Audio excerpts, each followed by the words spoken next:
but it's not like what keeps my lights on in my office. I have no other way of describing that. What was your other question? It was just on how it works financially when you get to this level, to the planning for the future. Do you get paid just a fee by your client, or do you get paid off of these investments? Great question. So when I'm running investments for someone, like if the investment asset is above a certain dollar amount, it's a fee-based situation where you're just paying 1% a year and it is billed to the investment. When you are building the investment, making $100 a month going into the investment, and we're buying a mutual fund, the fee comes out of the mutual fund. When you're doing a life insurance, the fee comes from the life insurance company. So it's very interesting. You never directly compensate us, but the compensation occurs. And it's typically a percentage out of the investment? Yeah, exactly. Like it's typically 1% a year. Even if you're buying a mutual fund, the average sales charge that we'd be looking at would be buying a C-share mutual fund with 1% a year, or a fee-based account with 1% a year. And on the life insurance, the fees are completely irrelevant. They're billed by the life insurance. They're paid by the life insurance company. It doesn't impact you guys at all. So in other words, it doesn't come out of the money that we're putting in, like before our money goes in, that there's not a percent taken out of that before it goes into the... No. So, yeah. And then back to somebody asked a question about paying, like trying to pay off some of the interest to recruit so it doesn't be capped. What I took away from your answer in the question was that if we get into the program, there's no point to pay extra. No, there's no point. That's kind of what I took. Because you're in the program to basically have the forgiven debt. So there's no reason to pay more on the life insurance to reduce the forgiven debt. It doesn't work out on paper. What's that? But we don't know if we're going to get into the program or not. Well, it's pretty easy to understand if you are you graduating right now? I graduate in December. Okay. You probably know what loans you're going to take. So basically, when you finalize what loans you're going to take before the end of the year, you can come to us and we can run a projection for you to help you understand. But my standard advice is I wouldn't pay extra on something that I was going to consolidate and try to have forgiven. Yeah. I would think it would be put your money towards the savings that you're going to need for when you get out. Yeah. So I have two questions. At one point you said you can force certain loans into the program. Can you have certain loans in the program and certain loans not in the program? Why would you not want the loans in the program? Because I think the answer is yes, but I haven't come across a situation that anyone intentionally kept loans out. Okay. Only if they're private. Yes. Which isn't your option. Right. They're just declined. They don't get to be in the program. I have undergrad loans that have good interest rates, but anyways. Yeah, no, I understand. Yeah.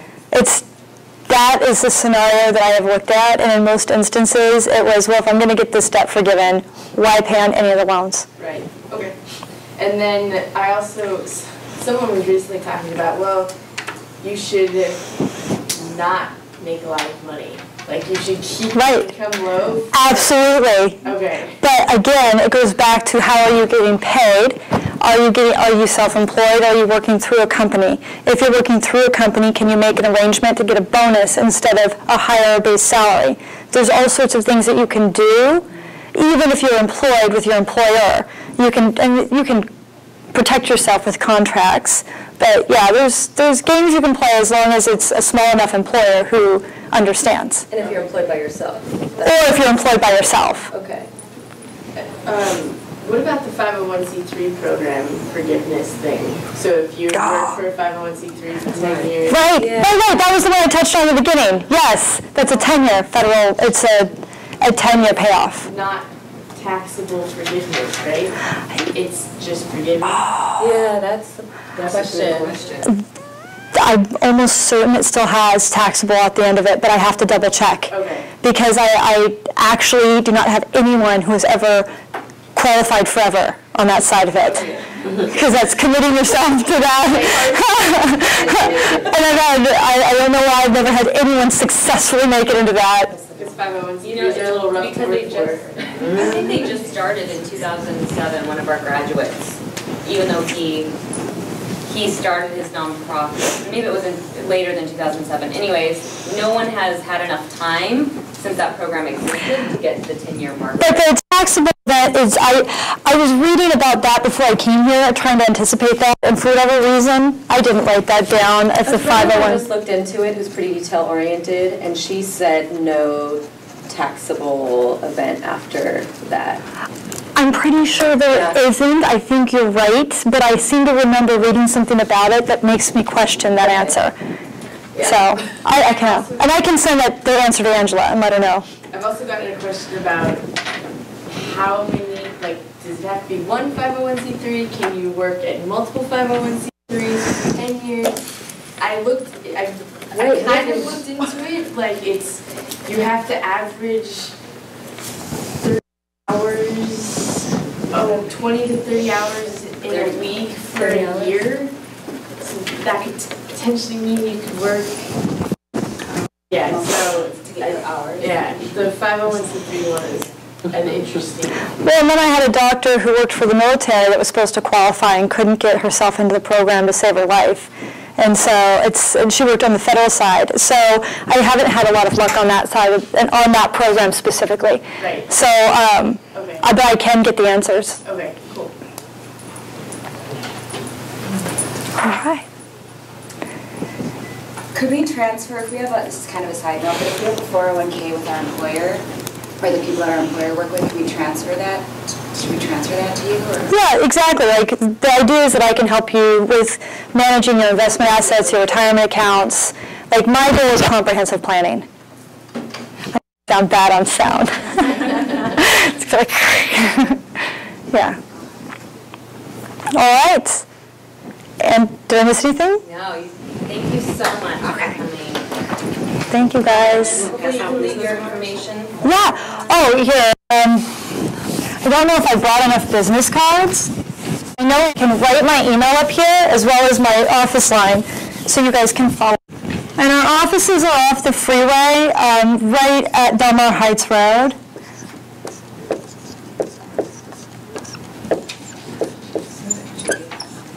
That's my direct office line. I am actually out of town next week, but back the following week. So I'm reachable by email next week mostly. Is that a space or underscore between S and F? Nope, just, oh, sorry, this is a dot. TrilogyFS.com.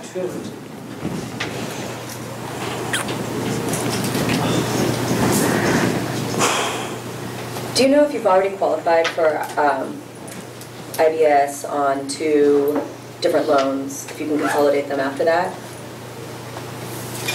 I don't know. Sure can find out. I'm wondering if it would restart your clock.